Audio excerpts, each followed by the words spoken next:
This is VOA News. I'm Gene Randall. More than a week after the fact, North Korean state media have reported that the Hanoi summit between Kim Jong-un and U.S. President Donald Trump ended in failure, and that the United States had refused to accept a deal proposed by the North Korean leader. There are also signs Pyongyang may be preparing for a rocket or missile launch. Here is VOA correspondent Cindy Sain.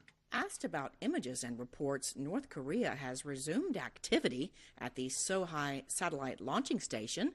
President Trump downplayed any concerns, saying time will tell, but his relationship with Kim Jong-un remains strong. I would be surprised in a negative way if he did anything that was not per our understanding.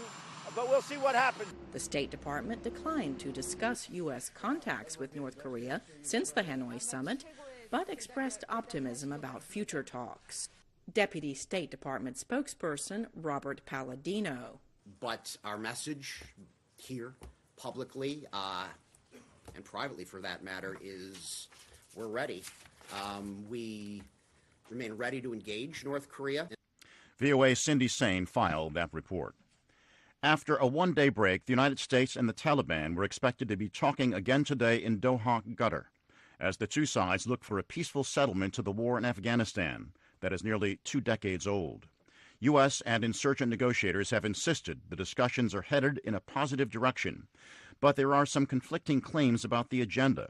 The Taliban side puts the focus on the withdrawal of U.S.-led forces from Afghanistan, while the United States says the discussions include a Taliban ceasefire and a round of all Afghan peace talks. For all the day's news, you can go online to voanews.com or use the VOA News mobile app. This is VOA News. The White House next week releases its new budget proposal. It calls for heavy military funding, $750 billion, and strict spending caps for domestic programs.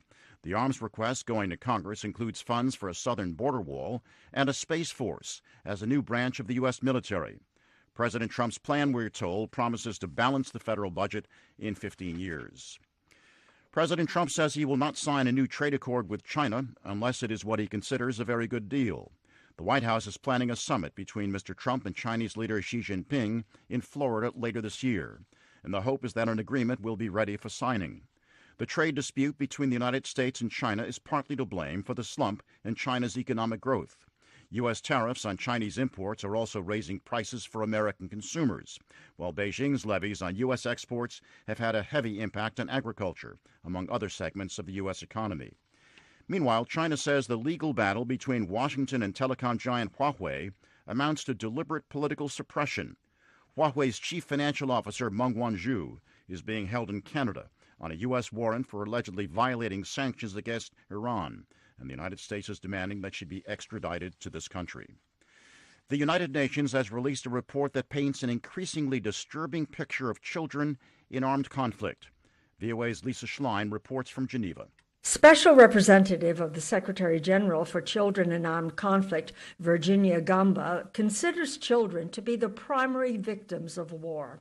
While children continue to be recruited as soldiers by governments and rebel armed groups, she notes the emergence of several disturbing new trends. She says the transnational nature of violent extremist groups has seen the emergence of transnational recruitment and involvement of children as foreign fighters. It is estimated that since 2011, between 30,000 and 42,000 foreign fighters from some 120 countries have traveled to Iraq and the Syrian Arab Republic to join groups affiliated to ISIL and or Al-Qaeda. Those numbers include a significant proportion of children. Lisa Schlein filed that report. The Pentagon is warning of grave consequences to military relations between the United States and Turkey if Ankara goes ahead with plans to purchase a Russian surface-to-air missile system. Turkey signed an agreement with Moscow for the S-400 missile system in 2017. At the same time, Turkey has helped finance the U.S. F-35 program and plans to buy 100 of the jet fighters, with the first deliveries later this year. That deal could now be in some doubt. Gene Randall, VOA News.